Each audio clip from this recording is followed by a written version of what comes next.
వినిపించేట్టుగా చెయ్యాలి. రాష్ట్ర ప్రభుత్వం మెడలు వంచాలి. ఆ నిర్ణయం వెనక్కి తీసుకునేట్టుగా రాష్ట్ర ప్రభుత్వం మీద ఒత్తిడి తీసుకొని రావాలి అని చెప్పి పట్టుదలతో ఇంత గొప్ప ఉద్యమం చేసిన చరిత్ర బహుశా రాష్ట్రంలో ఎప్పుడు కూడా జరిగి ఉండదు.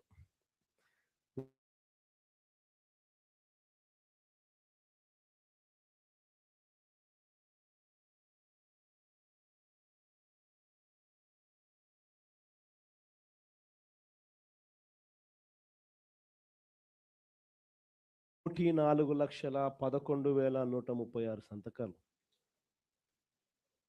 ప్రతి జిల్లా నుంచి బయలుదేరిన ఈ నెంబరు మన దగ్గరికి వచ్చిన నెంబరు ఈరోజు గవర్నర్ గారికి మనం చూపించబోయే ఈ సంతకాలు ఆల్రెడీ బహుశా చూపించే కార్యక్రమం బహుశా మొదలై ఉంటుంది. ఆల్రెడీ బండ్లను మనం ఫ్లాగ్ ఆఫ్ చేసినాము. ఆ బండ్లన్నీ గవర్నర్ గారి ప్రెమిసెస్కు ఆల్రెడీ చేరాయి. అక్కడ గవర్నర్ గారి సిబ్బంది ఆ సంతకాలు పెట్టిన వ్యాన్స్ను అంతా కూడా వాళ్ళు చూస్తూ ఉండింటారు. బహుశా 1,04,11,136 సంతకాల 1,04,11,136 సంతకాలు చేసిన పత్రాలు ఈరోజు నిజంగా ఇదొక ఘటం, చరిత్రలో నిలిచిపోయే ఒక ఘటం. ఈరోజు నిజంగా చంద్రబాబు నాయుడు గారు తన ఈ మధ్యకాలంలోనే నిన్ననే కలెక్టర్ల సదస్సు జరుగుతూ ఉన్నప్పుడు తన నోట్లో నుంచి వచ్చిన కొన్ని మాటలు ఆశ్చర్యం కలిగించాయి. ప్రజల్లో గ్రాఫ్ చాలా పడిపోతూ ఉంది, దానికి కారణం కలెక్టర్ల పనితీరు సరిగ్గా లేదు అని చెప్పే పరిస్థితిలో చెప్తా ఉన్నాడు. పొద్దున పేపర్ చదివితే అయ్యో అని మొత్తుకున్నట్టు. కలెక్టర్ల గ్రాఫ్ బాగలేక కాదు స్వామి, నీ గ్రాఫ్ బాగలేక పడిపోతా ఉంది నీది అనేది నీకు అర్థం కావడంలా. నీ హయాంలో నువ్వు వచ్చిన తర్వాత ప్రజలకు ఏదైనా మంచి జరిగిందా అని అంటే ఒకటే మంచి జరగల. చంద్రబాబు నాయుడు గారు ఈ 18 నెలల కాలంలో, దాదాపు 18 నెలలే ఉంది, ఈ బడ్జెట్ వస్తే మూడో బడ్జెట్ ప్రవేశపెడతా ఉన్నాడు. ఈ మార్చిలో తాను ప్రవేశపెట్టబోయేది మూడో బడ్జెట్. అంటే మొత్తం 5 బడ్జెట్లు ప్రవేశపెట్టే అవకాశం ఈ ముఖ్యమంత్రికైనా ఉంటుంది. అలాంటిది మూడో బడ్జెట్ ప్రవేశపెడతా ఉన్నాడు ఈ మార్చిలో. అంటే 2 బడ్జెట్లు అయిపోయినాయి, అంటే 2 సంవత్సరాలు అయిపోయినాయి. ఈ మార్చి వచ్చేసరికి మూడో బడ్జెట్ కూడా ప్రవేశపెడతా ఉన్నాడు. మరి ఈ 2 సంవత్సరాలు ఈ కాలంలో 2 బడ్జెట్లు ప్రవేశపెట్టి దాదాపుగా 2 సంవత్సరాలు అయిపోవస్తా ఉన్న ఈ కాలంలో ప్రజలకు ఏదైనా మంచి జరిగిందా అని అంటే బోడి సున్నా కనిపిస్తుంది. అంతవరకు ప్రజలకు అందుబాటులో ఉండే అన్ని స్కీములు రద్దయిపోయినాయి.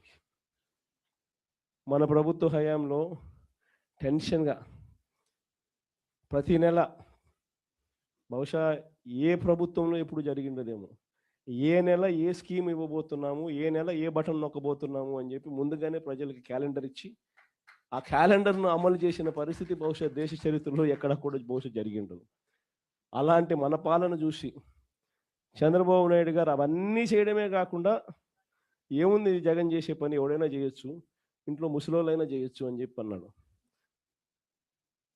అవన్నీ చేయడమే కాకుండా నేను సూపర్ 6 సూపర్ 7 కూడా హామీలు అమలు చేస్తానని చెప్పిన వ్యక్తి ఈ 22 ఏళ్ళు కావస్తా ఉన్న ఈ సమయంలో చంద్రబాబు నాయుడు గారి హయాంలో జరిగింది ఏమిటి అని అంటే, అన్ని పథకాలు, గతంలో జరిగే అన్ని పథకాలు రద్దు కావడం, సూపర్ 6 సూపర్ 7 మోసాలుగా మిగిలిపోవడం, పైగా వ్యవస్థలన్నీ పూర్తిగా నీరు గారిపోవడం, నిర్వీర్యమైపోవడం, ఈ మూడు చూసాం మనం.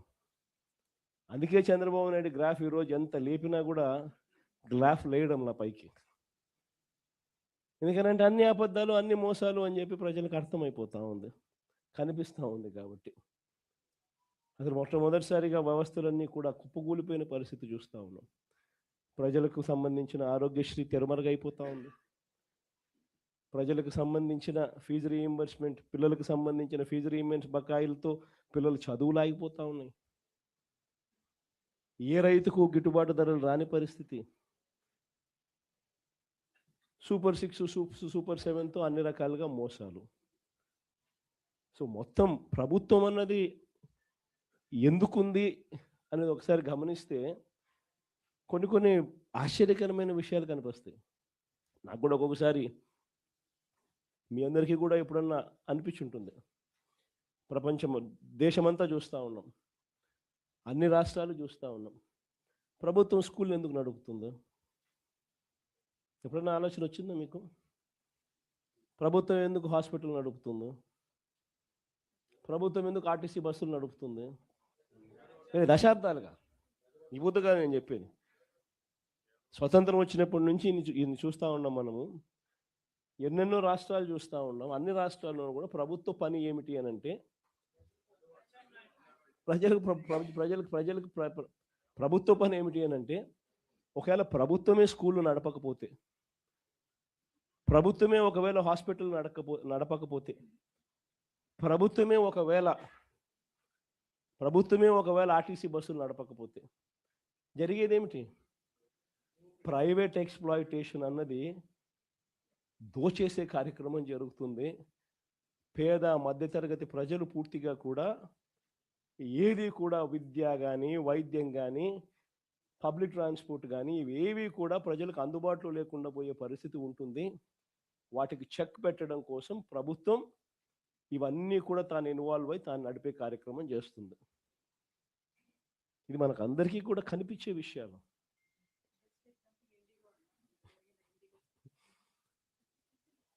ఒకవైపున అన్ని వ్యవస్థలు, ఒకవైపున ఇక్కడ ఈరోజు చూస్తే అన్ని కుప్పకూలిపోయిన పరిస్థితులే. గవర్నమెంట్ స్కూల్ ఎందుకు నడుపుతా ఉన్నది అని చెప్పి అనుకునే ముఖ్యమంత్రి బహుశా చంద్రబాబు నాయుడు తప్ప ప్రపంచ చరిత్రలో ఎవడు ఉండడు. గవర్నమెంట్ హాస్పిటల్ ఎందుకు నడుపుతుంది అని చెప్పి అనుకునే మనిషి ఒక చంద్రబాబు నాయుడు తప్ప ప్రపంచ చరిత్రలో ఏది ఉండడు. మనం ఉన్నాం కాబట్టి ఆర్టీసీ కనీసం బతికింది. కార్మికులందరినీ గవర్నమెంట్లో విలీనం చేశాం కాబట్టి. మనం విలీనం చేయకపోయినా చంద్రబాబు నాయుడు గారు కానీ వచ్చిందంటే ఆర్టీసీ కూడా ఈ పాటికి అమ్మేసి ఉంటాడు.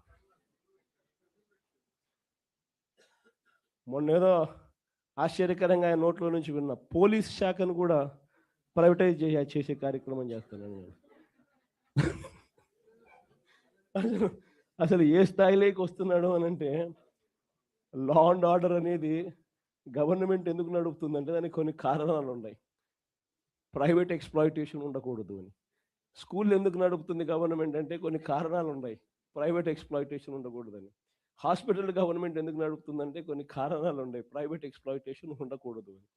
బస్సులు ఎందుకు నడుపుతుందని అంటే దానికి కారణాలు ఉన్నాయి. దానికి కారణం ఏమిటి అని అంటే పబ్లిక్ ట్రాన్స్పోర్ట్ విషయంగా పేదలు ఎక్స్‌ప్లాయిట్ కాకూడదు అని చెప్పి. అలాంటిది ఈరోజు